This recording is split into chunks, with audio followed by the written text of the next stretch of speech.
Hello everyone, welcome back to Dhruv D education channel. और आज हम अपने चैनल पर एक नया सेशन शुरू करने जा रहे हैं समसामयिक घटना चक्र का पुनरावलोकन, और जो कि 2023 में आने वाले एग्ज़ाम हैं, जैसे पीसीएस है, आरओ, एआरओ और ऑल स्टेट्स के जितने भी पीसीएस का एग्ज़ाम है उन सभी के लिए मोस्ट इम्पोर्टेंट है। और जितनी भी पुनरावलोकन की बुक्स हैं, जैसे हिस्ट्री है, एनवायरनमेंट है, साइंस है, तो हम वन बाय वन सारी बुक्स का क्विक रिवीजन करेंगे और कोशिश करेंगे कि हम एग्ज़ाम से पहले कंप्लीट अपनी सारी बुक्स को कंप्लीट कर लें। ठीक है, तो हम आज की क्लास में सबसे पहले हम स्टार्ट करेंगे जनरल साइंस की बुक। ठीक है, चलिए तो क्लास शुरू करते हैं। फर्स्ट क्वेश्चन है, study of zoology deals. Zoology की स्टडी में क्या क्या आता है? एक सेकेंड। स्टडी ऑफ जूलॉजी क्या आता है इसके अंदर? Living animals, living plants, both living and dead animals, both living and dead plants. तो इसमें आता है both living and dead animals, इनकी स्टडी को जूलॉजी बोलते हैं। Zoology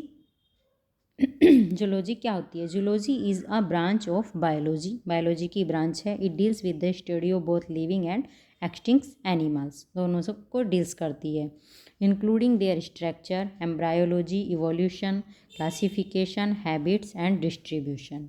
अरिस्टोटले is known as father of zoology. Aristotle को फादर ऑफ जूलॉजी बोला जाता है। नेक्स्ट है मैच करना है, और मैच करना है जैसे बर्ड्स है, बर्ड्स की स्टडी को क्या बोलते हैं, इनहेरिटेंस की स्टडी को क्या बोलते हैं, इनकी स्टडी से मैच करना है। ठीक है, फर्स्ट है बर्ड्स। बर्ड्स की स्टडी क्या होती है? ऑर्निथोलॉजी। स्टडी ऑफ इनहेरिटेंस क्या बोलते हैं इसको? जेनेटिक्स। और स्टडी ऑफ एनवायरनमेंट ये है इकोलॉजी। और स्टडी ऑफ फॉसिल्स पैलियोबायोलॉजी। ठीक है, तो इसका आंसर हो गया है B. Study of birds ornithology, study of inheritance genetics, study of environment ecology, और स्टडी ऑफ प्लांट फॉसिल्स यह है पैलियोबायोलॉजी। नेक्स्ट क्वेश्चन है, the study of flower is known as, क्या बोलते हैं इसको? एंथोलॉजी। जो फ्लावर की स्टडी होती है उसको क्या बोलते हैं? एंथोलॉजी। ठीक है, और फ्रेनोलॉजी क्या होता है? फ्रेनोलॉजी होती है study of human school. Human school की स्टडी को फ्रेनोलॉजी बोलते हैं। एंथोलॉजी स्टडी ऑफ फ्लावर्स है। और एग्रोस्टोलॉजी क्या है? Study of grasses. और पैलिनोलॉजी क्या है? Study of pollen grains and other spots. Pollen grains की स्टडी को क्या बोलते हैं? पैलिनोलॉजी। ठीक है, चलिए नेक्स्ट क्वेश्चन है, the scientific study of insect is known. Insect की साइंटिफिक स्टडी को क्या बोला जाता है? क्या बोलते हैं? एंटोमोलॉजी। ठीक है, ये है इख्तियोलॉजी। इख्तियोलॉजी क्या है? स्टडी ऑफ फिश है, फिश की स्टडी इख्तियोलॉजी।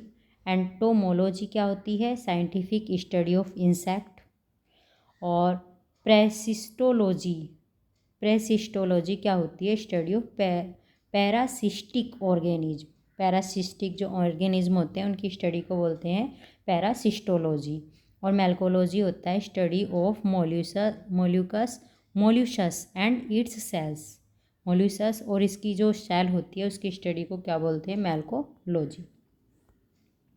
नेक्स्ट है, विच of the following subject of data set is associated with the study of concerning population and humanity. अब ये बताना है इसमें कि पॉपुलेशन और ह्यूमैनिटी की स्टडी को क्या बोलते हैं। किस सब्जेक्ट में इनसे रिलेटेड डाटा को एसोसिएट किया जाता है? किसमें? डेमोग्राफी में। ठीक है, और इकोलॉजी क्या होता है? इकोलॉजी होती है study of inter relationship between organism and environment. Environment और ऑर्गेनिज्म के बीच जो रिलेशनशिप होता है, इंटर रिलेशनशिप, उसकी स्टडी को बोलते हैं इकोलॉजी। जेनेटिक्स क्या होता है? ये है study of heredity and variation. ठीक है, genetics study of heredity and variation. Demography statistical study of populations including human beings. ठीक है, पॉपुलेशन की जो स्टैटिकल स्टडी होती है उसको डेमोग्राफी बोलते हैं। और वीरोलॉजी क्या है? वीरोलॉजी है स्टडी ऑफ वायरस, वायरस की स्टडी वीरोलॉजी। ठीक है, नेक्स्ट क्वेश्चन है the comparative study of the different cultures and the scientific explanation is known as. इसको क्या बोलते हैं? जो कंपेरेटिव स्टडी है डिफरेंट कल्चर्स की और जो साइंटिफिक एक्सप्लेनेशन है उनकी स्टडी को क्या बोलते हैं? उनकी कंपेरेटिव स्टडी को क्या बोलते हैं? इसको बोलते हैं एथनोलॉजी। क्या बोलते हैं? एथनोलॉजी। बाकी अदर वर्ड भी देख लेते हैं। एथनोलॉजी क्या है? Science dealing with different races of mankind. ठीक है, और ethnography study of specific culture, specific culture की स्टडी को बोलते हैं ethnography. Ethology study of the animal behaviour, animal behaviour की स्टडी क्या होती है? इथोलॉजी। ठीक है, animal behaviour ethology. Specific culture ethnography. Study of ethical duties, ethical duties बताई जाती हैं जिसमें, उसको बोलते हैं हम इथिक्स। ठीक है, चलिए नेक्स्ट क्वेश्चन है अब the study of properties and method of biological systems found in nature and use of this knowledge in mechanical world is known as. तो ये क्या है? बायोनिक्स। क्या? स्टडी ऑफ प्रॉपर्टी, प्रॉपर्टी की study and method of biological system. और जो biological system का जो मेथड है और प्रॉपर्टी है उसकी स्टडी को क्या बोलते हैं? ठीक है, found in nature and use of this knowledge in mechanical world. और इस नॉलेज को किस में? मैकेनिकल वर्ल्ड में यूज करते हैं, तो इसको क्या बोलते हैं हम? बायोनिक्स, बायोनिक्स बोलते हैं। बायोनिक्स क्या है? Study of properties and method of biological system found in nature and use of this knowledge in mechanical world. Bionomics क्या है? बायोनोमिक्स है comprehensive study of an organism. ठीक है, कॉम्प्रीहेंसिव स्टडी है किसकी? ऑर्गेनिज्म की and its relation to its environment, और ये एनवायरनमेंट से इसके रिलेशन को भी दिखाता है। बायोनोमी क्या है? Study of law of life, life के जो लॉ हैं उनकी स्टडी को बोलते हैं बायोनोमी। Biometry statistical study of biological problem, biological problem की जो स्टैटिस्टिकल स्टडी होती है उसको क्या बोलते हैं? बायोमेट्री। ठीक है, चलिए नेक्स्ट क्वेश्चन है अंडर पैलियोबोटनी वन स्टडीज़। पैलियोबोटनी के अंदर किसकी स्टडी की जाती है? फॉसिल्स ऑफ एनिमल्स, एल्गी या फंगी, किसकी? इनमें से नन ऑफ दीज। ठीक है, पैलियोबोटनी क्या होता है देख लेते हैं आप। पैलियोबोटनी इज़ द ब्रांच ऑफ पैलियोंटोलॉजी। ठीक है, पैलियोंटोलॉजी या पैलियोबायोलॉजी, इसकी एक ब्रांच है ये palaeobotany, dealing with the recovery and identification of plant remains. इसमें जो प्लांट रिमेन्स होते हैं उनकी आइडेंटिफिकेशन की जाती है या उनकी रिकवरी की जाती है from geological context and their use for the biological reconstruction of past environments.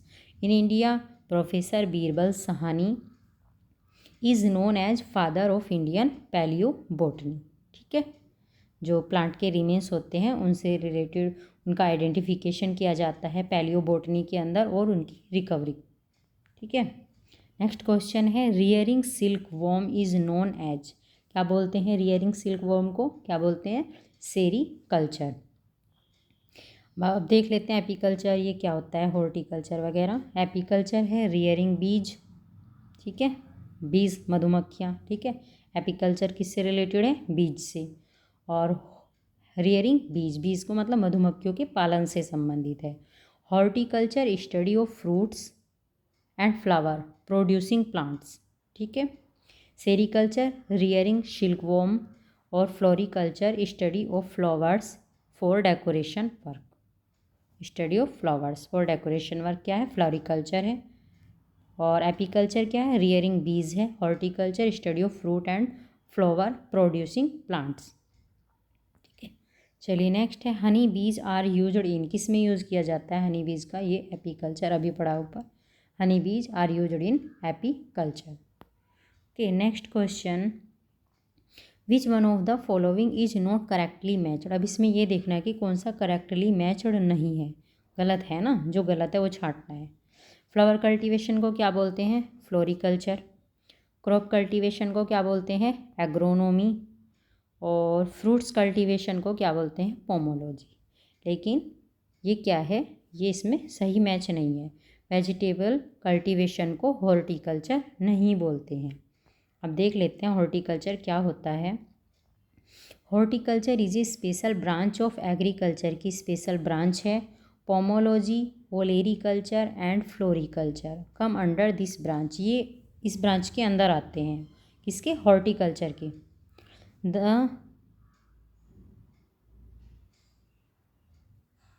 The name floriculture and pomology used in option B and D are of specific terminology. In option C, the word horticulture has been used for the cultivation of vegetables. The specific terminology for cultivation of vegetables should olericulture.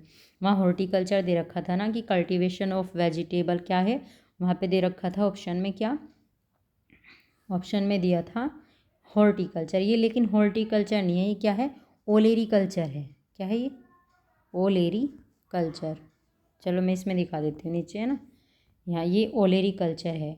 If all the names used in the given options are consider in literal sense then option C is not correctly matched because the word olericulture should be used in the place of horticulture.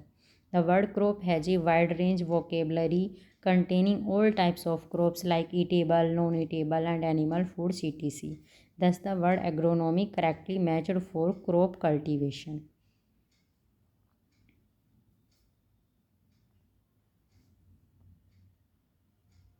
ठीक है, क्या पूछा था इसमें, जो note correctly, जो सही से मैच नहीं है, तो कौन सा है, ये है वेजिटेबल कल्टीवेशन। इसको हॉर्टिकल्चर नहीं बोलेंगे, इसको क्या बोलेंगे हम, ओलेरिकल्चर। ठीक है, चलिए नेक्स्ट क्वेश्चन है अब, विच of the following is not correctly matched. इसमें भी ये बताना है कि कौन सा सही मैच नहीं है। एपीकल्चर हनी बी रिलेटेड है इससे, सेरिकल्चर सिल्कवॉर्म से रिलेटेड है। पीसी कल्चर किससे रिलेटेड है, इंसेक्ट ऑफ लाक, नहीं, पीसी कल्चर रिलेटेड है किससे, फिश से रिलेटेड होता है ये। और हॉर्टिकल्चर रिलेटेड है फ्लावर से, इसके अंदर फ्लावर भी आ जाते हैं। Pisciculture is related to the fish hatchery, ठीक है, फिश हैचरी से रिलेटेड है क्या, पिसिकल्चर। नेक्स्ट क्वेश्चन है, विच of the following pairs is correctly matched. अब ये देखना है कि इनमें से कौन सी पेयर करेक्टली मैच्ड है। क्वेश्चन पे बहुत ध्यान देना है, कभी कभी क्वेश्चन हम नॉट मैच्ड का मैच में लगा देते हैं, और जब हमारे से पूछते हैं कि कौन सा मैच है तो तब हम गलत लगा देते हैं कि शायद नॉट मैच पे लगा देते हैं। तो क्वेश्चन को केयरफुली पढ़ना है एग्जाम में भी। तो इसमें होगा विच of the following pairs is correctly matched, ठीक है, lexicography, compilation of dictionary, philology, collection of postal stamps, और एंटोमोलॉजी क्या बता रहे हैं, स्टडी ऑफ ह्यूमन बॉडी को एंटोमोलॉजी बोलते हैं, नहीं। आइकोनोग्राफी स्टडी ऑफ इंसेक्ट, नहीं। तो इसमें बस केवल एक ही करेक्ट है, लेक्सिकोग्राफी। लेक्सिकोग्राफी क्या है, ये डिक्शनरी का कंपाइलेशन है, ठीक है। अदर वर्ड देखते हैं, फिलोलॉजी क्या होता है, ये study of language structure and its history. Philology क्या है, लैंग्वेज स्ट्रक्चर की स्टडी को बोलते हैं। एंटोमोलॉजी स्टडी ऑफ इंसेक्ट्स, और आइकोनोग्राफी है study of idols and arts. Okay, चलिए नेक्स्ट क्वेश्चन है फिर, लेक्सिकोग्राफी इज रिलेटेड टू, तो ये है कंपाइलेशन ऑफ डिक्शनरी। लेक्सिकोग्राफी किससे रिलेटेड है, compilation of dictionary. Lexicography is related to glossary of language design, compilation and evaluation of general dictionaries. Next question, the study related to the plants being used as vegetable is called, इसको क्या बोलते हैं, the study related to the plants being used as vegetable, उन plants से related study जो vegetable के रूप में यूज़ किए जाते हैं, तो उसको क्या बोलते हैं हम, ओलेरी culture. Olericulture is the science of vegetable growing, dealing with the culture of non-woody herbaceous plants for food. ठीक है, तो ये ओलेरिकल्चर है. विच one of the following is produced through viticulture. Viticulture क्या होता है? ये ग्रेप्स से रिलेटेड होती है. इसमें विटीकल्चर में क्या प्रोड्यूस किया जाता है? Grapes. Viticulture is the science, production and study of grapes. Grapes की स्टडी है, ग्रेप्स का इसमें प्रोडक्शन बताया जाता है और उससे रिलेटेड साइंस है. It deals with the series of events that occur in the vineyard. Next question, what is vermiculture. Vermiculture क्या है? वर्मी कल्चर है the science of raising worms. ठीक है, फर्स्ट आंसर राइट इसका, the science of raising worms. Vermiculture is the process of managing and cultivating earthworms. क्या है? Vermiculture एक process है managing and cultivating of earthworms. Earthworms can help turning organic waste into nutrient rich soil for your garden. Soil को क्या बनाते हैं? Nutrient rich बना देते हैं. कौन? Earthworm. In vermiculture the worm used is. Worm use किए जाते हैं कौन से वर्मी कल्चर में? कौन से वॉर्म यूज़ किए जाते हैं? अर्थवॉर्म. ठीक है. Next question, genetics deals with. Genetics के अंदर किसकी स्टडी की जाती है? Heredity and variations. Genetics is the study of genes, heredity and genetic variations in living organisms. Next question, the study of gerontology is related to which of the following? Gerontology किसकी study को बोलते हैं? Old age. Old age से related है gerontology. The scientific study of old age, the process of aging and the particular problems of old people is called gerontology. Okay, next question, the branch of study dealing with old age and aging is called. ये था, अभी ऊपर भी पूछा गया था question, gerontology, जो old age और एजिंग से रिलेटेड होती है स्टडी ब्रांच, वो उसको क्या बोलते हैं? Gerontology. Gerontology is the study of the social, psychological, cognitive and biological, physiological, psychology aspect of ageing. Oncology is the branch of medical science. Oncology जो है वो मेडिकल साइंस की ब्रांच है. The deals in treating people suffering from cancer. Cancer से related इसमें people का treat किया जाता है. Teratology is the study of abnormalities of psychological development. Ornithology is a branch of zoology that is related to study of birds. The study of ageing is known. अब ये भी यही पूछा जा रहा है, तो इसको क्या बोलते हैं? जीरेंटोलॉजी. जो एजिंग की स्टडी है जीरेंटोलॉजी. पेडोलॉजी क्या होता है? Pedology is the science related to the study of. Pedology किससे रिलेटेड है? सोयल से.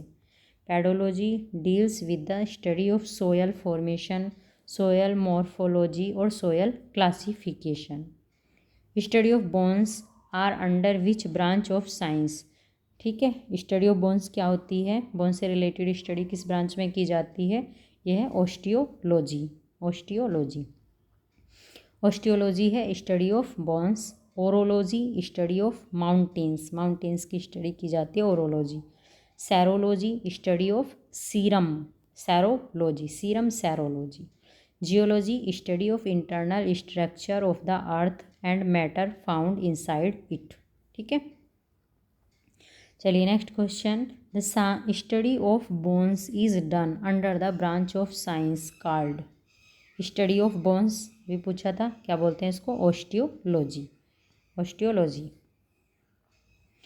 नेक्स्ट है the study of snakes. Snakes की स्टडी को क्या बोलते हैं? ये है सर्पेंटोलॉजी. सर्प हिंदी का वर्ड है, उससे बन जाएगा सर्पेंटोलॉजी.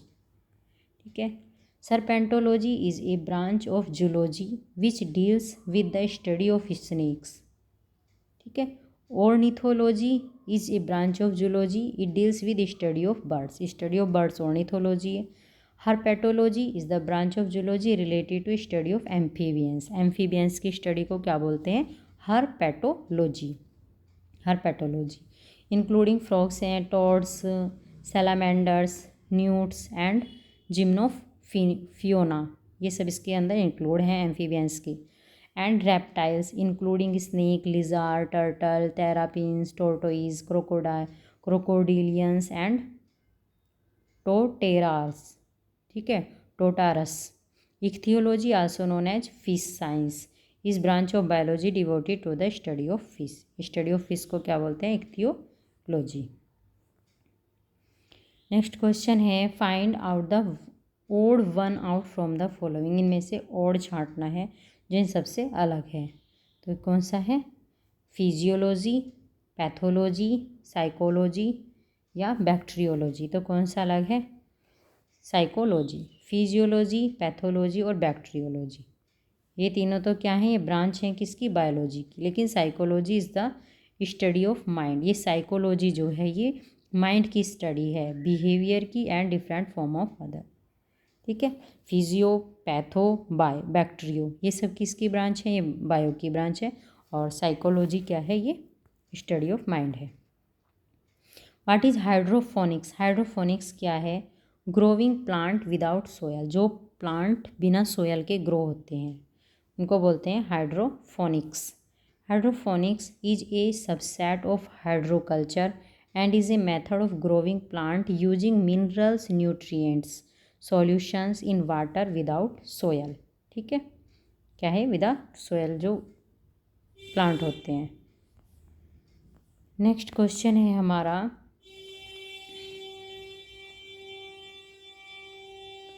विच of the following gases was absent in the atmosphere of the primitive earth. कौन सी गैस प्रीमिटिव अर्थ के एटमोसफेयर में एब्जेंट थी? तो कौन सी थी ये? ऑक्सीजन, मतलब कि मीथेन, अमोनिया और कार्बन डाइऑक्साइड ये प्रेजेंट थी। Primitive earth's atmosphere was rich in methane, ammonia, water vapour, carbon dioxide, carbon monoxide, nitrogen, hydrogen, neon, ETC, ये सब पाई जाती थी। It was a reducing atmosphere with no free oxygen. It is likely that hundreds of millions of years separated the first biological production of oxygen by unicellular organism and its eventual accumulation in the atmosphere. तो तब जाके atmosphere में क्या आई? हमारे oxygen, ठीक है, पहले present नहीं थी ये। नेक्स्ट है according to recent proof the life on earth emerged approximately. Life कब इमर्जड हुई थी लगभग? तो ये हुई थी बिफोर, तो लगभग ये हुई थी 2 करोड़ ईयर्स एगो, ठीक है। रिसेंट प्रूफ के अनुसार जो अर्थ है वो कब इमर्जड हुई थी? 2 crore years ago. The age of the earth is about 4.6 million years. This dating is based on evidence from radiometric age dating of meteorite materials and is consistent with the radiometric age of oldest known terrestrial and lunar samples. According to recent proof, the life on the earth emerged about 2 crore years ago. नहीं, 2 million है ये, sorry, ये 2 million है, ये 2 करोड़ नहीं है, ठीक है, इसका ध्यान रखेंगे। क्या है ये मिलियन है, सॉरी, ये 2 करोड़ बोल गया है। ओके, नेक्स्ट क्वेश्चन है which is the oldest organism on earth. Earth पे ओल्डेस्ट ऑर्गेनिज्म कौन सा है? तो ये है blue green algae. Blue green algae जो है वो अर्थ का क्या है? ओल्डेस्ट ऑर्गेनिज्म है। Blue green algae is the oldest organism on earth. They obtain their energy through photosynthesis. Photosynthesis से अपनी एनर्जी ऑब्टेन करते हैं। They are also known as cyanobacteria भी बोलते हैं इनको। By producing gaseous oxygens as a by product of photosynthesis they played a greater role in dramatically changing life forms on earth by stimulating biodiversity, ठीक है। जब भी मतलब अर्थ की लाइफ कुछ चेंज होता है हमारे यहाँ के एटमॉस्फेयर में, तो इनके थ्रू उसका पता चल जाता है। ठीक है, नेक्स्ट है question, the book the origin of species, इसको किसके द्वारा लिखी गई थी? ये डार्विन के द्वारा। The book the origin of species was written by Darwin, Darwin के द्वारा लिखी गई थी।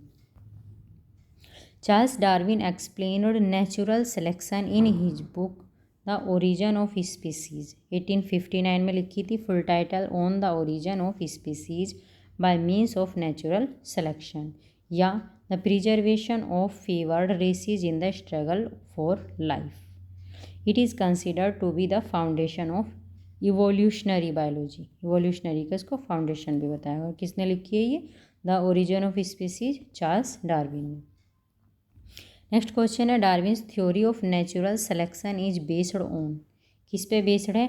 ऑल ऑफ द वो, मतलब ओवर प्रोडक्शन पे भी बेस्ड है ये डार्विन की थ्योरी जो है।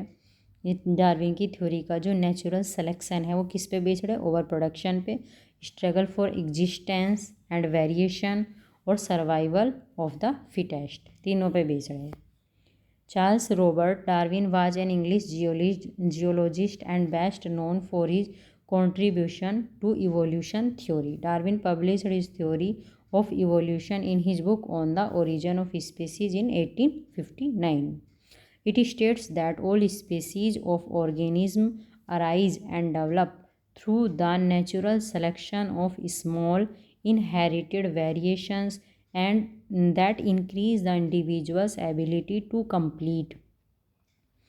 compete, survive and reproduce. It is called Darwin theory. ठीक है,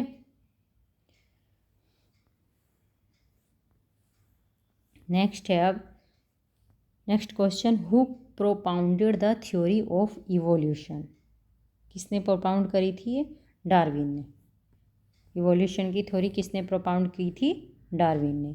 who explain first the evolution of life, सबसे पहले किसने एक्सप्लेन किया था?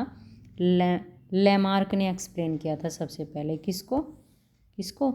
इवोल्यूशन ऑफ लाइफ को। French biologist Lamarck is best known for his theory of inheritance of acquired character, ये inheritance की थ्योरी के लिए फेमस हैं। First presented in 1801, he was the first person to explain the theory of evolution to the public, पहले person थे। In 1809 this theory was published in his book, कौन सी थी?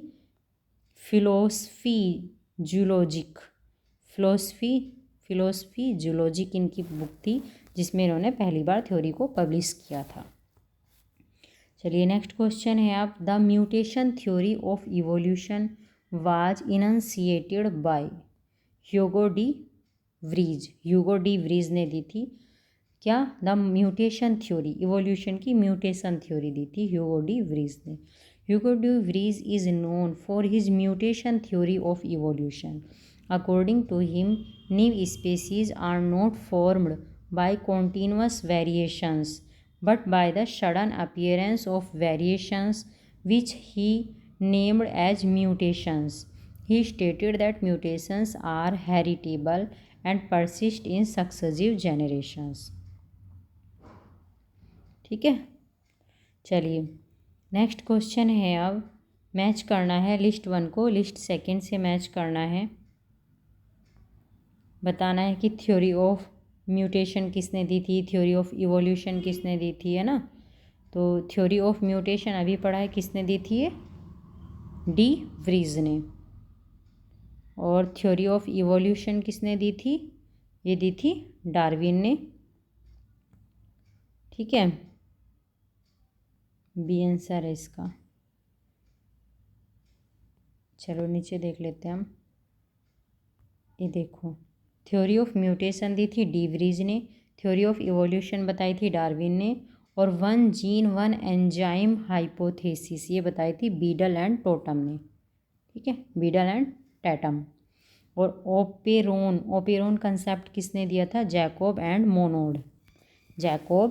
मोनोड ने कौन सा दिया था? ओपेरोन। ठीक है, चलिए नेक्स्ट क्वेश्चन है, the main factor of evolution, evolution का मेन फैक्टर क्या है? तो ये है natural selection. Main factor of evolution natural selection. According to Darwin's theory of evolution, natural selection is one of the basis mechanism of evolution. ठीक है, natural selection जो है वो क्या है, इवोल्यूशन का बेसिक मैकेनिज्म है। नेक्स्ट क्वेश्चन है, in the context of organic evolution the loss of limbs in snakes is explained by the phenomenon of.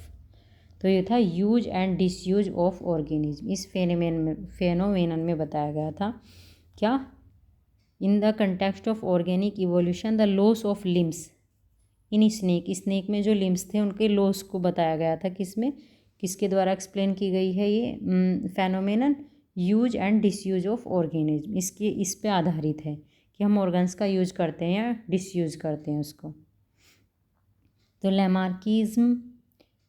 Lamarckian inheritance is the idea that an organism can pass one characteristic that it acquired during its lifetime to its offspring, also known as inheritance of acquired character. It is named after Lamarck, who incorporated following two ideas into his theory of evolution. इन्होंने 2 idea दिए थे which are considered to be generally true. क्या दिया था इन्होंने, पहला use and disuse of organs, individual loss characteristic which they do not require and develop characteristics that are useful. इन्होंने कहा कि ह्यूमन बींग्स जो है इंडिविजुअल उस कैरेक्टरिस्टिक्स को खो देता है जिसका वो यूज़ ही नहीं करता है, जिस ऑर्गन का वो यूज़ ही नहीं करेगा तो वो ऑर्गन क्या हो जाएगा, इसका लॉस हो जाएगा। एक तो इन्होंने ये थ्योरी दी थी। एक बताया था inheritance of acquired traits, individual inherit the acquired trait of their ancestor. बताया था कि पूर्वजों से ही उनकी हमारे क्या होता है, किसी भी इंडिविजुअल पर्सन के अंदर उसके पूर्वजों के गुण आते हैं। ठीक है, in the context of organic evolution as explained by Lamarck the loss of limbs in snake explained by the phenomenon of use and disuse of organ. इस वाली थ्योरी पर आधारित है ये, उसके लिम्स का लॉस हो जाना। नेक्स्ट क्वेश्चन है, the reason of large scale diversity among the organism is. इसको बोलते हैं म्यूटेशन। लार्ज स्केल जो डाइवर्सिटी होती है ऑर्गेनिज्म के अंदर, बहुत बार बार उसका चेंज होना, उसको क्या बोलते हैं, mutation. 3 basic and 3 accessory factors have been recognised to provide genetic variability to the gene pool of a population. Amongst the basic factors, gene and chromosomal mutations have been recognized as the ultimate source of biological change and hence the ultimate raw material of evolution. Gene recombinations, the third basis factor, then increase the variability of individual genotypes in a population. Next have, among living organism, which one of the following is the most responsible factor for bringing about the origin of a new species? तो ये है mutation. ये mutation जो है वो most responsible factor है organism के, क्या, for bringing about the origin of a new species. किसी भी न्यू स्पीसीज़ का ओरिजिन होता है तो उसके लिए मोस्ट रेस्पॉन्सिबल फैक्टर क्या है, म्यूटेशन है। In biology a mutation is a permanent change of the nucleotide sequence of the genome of an organism, virus और एक्स्ट्रा क्रोमोसोमल DNA और other genetic elements. Mutations result from damage to DNA which is not repaired or to RNA genomes, typically caused by radiation or chemical mutagens, error in the process of replication, or from the insertion or deletion of segments of DNA by mobile genetic elements. Mutation play A part in both normal and abnormal biological process, दोनों में होता है ये, including evolutions, cancer, and the development or the immune system, including functional diversity and among living organisms, is the most responsible factor for bringing about the origin of a new species. ठीक है, तो mutation के बारे में बता दिया कि mutation क्या होता है। लेटेस्ट एंसेक्टर ऑफ मॉडर्न ह्यूमन, क्या थे मॉडर्न ह्यूमन के लेटेस्ट एंसेक्टर कौन थे? ये थे क्रो-मैग्नन मैन। ह्यूमन से पहले जो एंसेक्टर रहे हैं कौन था? Cro-Magnon man. Cro-Magnon man is a common name that has been used to describe the first early modern humans. The earliest known remains of Cro-Magnon-like humans are radiocarbon dated to 43,000 years before. Cro-Magnons were robustly built and powerful. Their body was generally heavy and solid with a strong musculature. The face was short and wide. Body heavy थी, face short और wide था। The chin was prominent. The brain capacity was about 1600 cubic centimetre. इनकी brain की capacity थी larger than the average for modern human. ये जो modern human है इनसे बड़ा था इनका brain. However recent research suggest that the physical dimensions of so called Cro Magnon are not sufficiently different from modern humans to warrant a separate designations. ठीक है, next है आर्कियोपैट्रिक्स। आर्कियोपैट्रिक्स क्या है? तो आर्कियोपैट्रिक्स क्या है? Archaeopteryx is a connecting link between reptilia and aves. तो क्या हुआ, ये किससे रिलेटेड हुआ?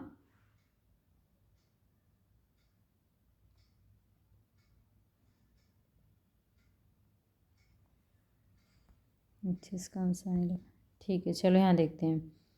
रैप्लिया and aves, it is a creature in which we found the character of both reptile and birds. Archaeopteryx dating from about 150 million years ago during the Jurassic period when many dinosaurs lived. It is one of the oldest known birds called dinosaurs. It is the first bird and modified from reptiles. ये bird थी और फिर बाद में क्या हो गई थी? रेप्टाइल में चेंज हो गई थी। तो आर्कियोपैट्रिक्स क्या है? ये है किसके बीच? रेप्टिलिया और एवीज के बीच करेक्ट लिंक है। और है क्या ये? It is a creature in which we found the character of both reptile और बर्ड। रेप्टाइल और बर्ड जिन दोनों के करैक्टर इसके अंदर पाए जाते हैं। और ये इसका आंसर यहाँ तो ये लगेगा कि रेप्टाइल ऑफ जुरेसिक पीरियड भी इसका आंसर होगा। Archaeopteryx is reptile of Jurassic period. Next है archaeopteryx is a connecting link between which of the following classes of animal. तो ये है रेप्टिलिया एंड एवीज, इसके अंदर आती हैं। आर्कियोपैट्रिक्स किसके बीच कनेक्टेड लिंक है? रेप्टिलिया और एवीज की। मैमोथ किसका इंसेक्टर है? Mammoth is the ancestor of elephant. Extinct mammoth is more closely related to today's African elephant. जो मैमोथ थे वे किससे रिलेटेड हैं? आज के अफ्रीकन एलिफेंट से या एशियन एलिफेंट से। Modern elephant and woolly mammoths share a common ancestor that lived about 6 million years ago. चलिए नेक्स्ट है डायनासोर्स वर। डायनासोर्स क्या थे? मीसोजोइक रेप्टाइल्स थे। मेसोजोइक रेप्टाइल्स थे कौन? Dinosaurs. The Mesozoic era is the age of dinosaurs. Mesozoic era जो है वो क्या है? डायनासोर्स की एज है, इससे रिलेटेड है। And lasted almost 180 million years from approximately 250 to 65 million years ago. This era includes three well-known periods called Triassic, Jurassic and Cretaceous period. किसके मेसोजोइक एरा के अंदर ही आ जाते हैं तीनों। कौन कौन से? ट्रायसिक, जुरेसिक और क्रेटासियस, ये तीनों पीरियड। डायनासोर्स वर इन क्या थे, मेसोजोइक एरा में पाए जाते थे dinosaurs. Next, with reference to the evolution of living organism which one of the following sequence is correct. इसमें सीक्वेंस बताना है कि कौन सा सीक्वेंस करेक्ट है। एक बार और क्वेश्चन पढ़ लेंगे। With reference to the evolution of living organism का इवोल्यूशन कैसे हुआ है, उसका एक सीक्वेंस बताना है कि लिविंग ऑर्गेनिज्म का इवोल्यूशन कैसे हुआ है। तो इसका सीक्वेंस है सालमेंडर, फिर पाइथन और फिर कंगारू। ठीक है, सालमेंडर इज ए टेलर्ड एम्फीबियन थी। सबसे पहले सालमेंडर आए थे, कैसे थे, टेलर्ड एम्फीबियन थे which appeared about 360 million years ago. Python is a reptile which appeared about 300 million years ago. While kangaroo is a pouched mammal थे ये कंगारू। और मर्सूपियल थे which appeared about 145 million years ago. With reference to the question the correct sequence क्या था, सबसे पहले सालमेंडर आए, फिर पाइथन और फिर कंगारू। क्या है ये, ऑर्गेनिज्म का क्या है ये, एक बार वो क्वेश्चन देखो क्या था। ऑर्गेनिज्म, लिविंग ऑर्गेनिज्म जो हैं वे उनके इवोल्यूशन को बताया गया है कि सबसे पहले सालमेंडर थे, फिर पाइथन और फिर कंगारू।